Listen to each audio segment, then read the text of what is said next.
Hello friends, નમસ્તે. આજે હું બનાવું છું તાંદેલાની ભાજી. તો મેં 3થી 4 બંચ લઈ લીધા છે. વજનમાં લગભગ 400 ગ્રામ છે.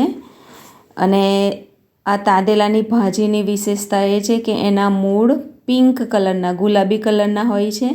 અને દેખો, એકદમ સરસ તાજી તાજી ભાજી છે કે જે સમારવાની પણ મજા આવે. તો તાંદેલો છે એ શ્રી કૃષ્ણ ભગવાનનો પ્રિય હતો, કેમ કે વિદુરજીએ તાંદેલાની ભાજી શ્રી કૃષ્ણને ખવડાવી હતી.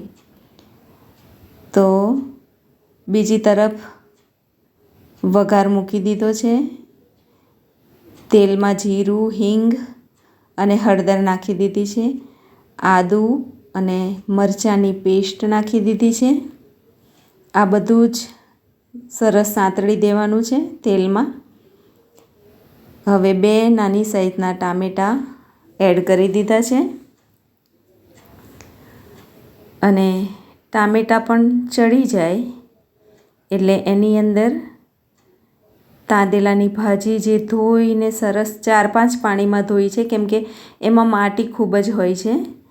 તો ધોઈને સરસ મૂકી દીધી છે. તો એ ભાજીને આપણે એડ કરીશું. અને ભાજીની અંદર પોતાનું નેચરલ પાણી પણ હોય છે. તો ભાજી એકદમ ધીમે ધીમે જેમ જેમ ચડતી જશે એમ ઓછી થતી જશે. એ શોષાઈ જતી હોય છે એટલે અંદરનું પાણી બળે છે અને ભાજી ઓછી થાય છે. આમાં મીઠું આપણે છેલ્લે નાખવાનું છે, કેમ કે મીઠું નાખ્યા પછી પણ ભાજી પાણી છોડતી હોય છે. તો સ્વાદ અનુસાર મીઠું, મરચું અને ધાણા જીરું નાખી દીધું છે. હવે મીઠું નાખ્યા પછી ભાજી પાણી છોડશે એટલે આપણે ઢાંકણું ઢાંક્યા વગર ભાજીને આપણે થવા દેવાની છે. અને એ પાણી ધીમે ધીમે બળી જશે અને એકદમ મસ્ત ટેસ્ટી ભાજી તૈયાર થઈ જશે. એટલે એકદમ નિર્દોષ તાંદેલો હોય છે અને એમાં ખૂબ જ ઠંડક હોય છે. એટલે આપણા આંતરડા માટે અને આપણા પેટની ગરમી માટે ખૂબ જ સારી છે. એટલે સિઝનમાં આપણે તાંદેલો ખાવો જોઈએ. અને કેરીની સિઝન હોય ત્યારે અંદર કેરી નાખીએ તો પણ કેરીનો ટેસ્ટ ખૂબ સરસ આવતો હોય છે. આ કેરીના બદલે મેં ટામેટું નાખ્યું છે. અને તમે લસણ ડુંગળી પણ નાખી શકો છો. તો બીજી બાજુ મેં તાંદેલાની ભાજી સાથે ખાવા માટે રોટલી તૈયાર કરી દીધી છે. અને બાજરીનો રોટલો અને તાંદેલાની ભાજી પણ ખૂબ જ ટેસ્ટી લાગે છે.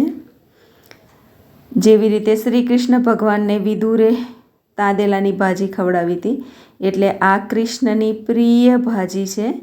તો આપણી પણ પ્રિય ભાજી થઈ જવી જોઈએ. તો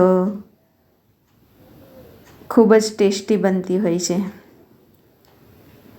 તો તૈયાર છે તાંદેલાની ભાજી અને ગરમા ગરમ રોટલી.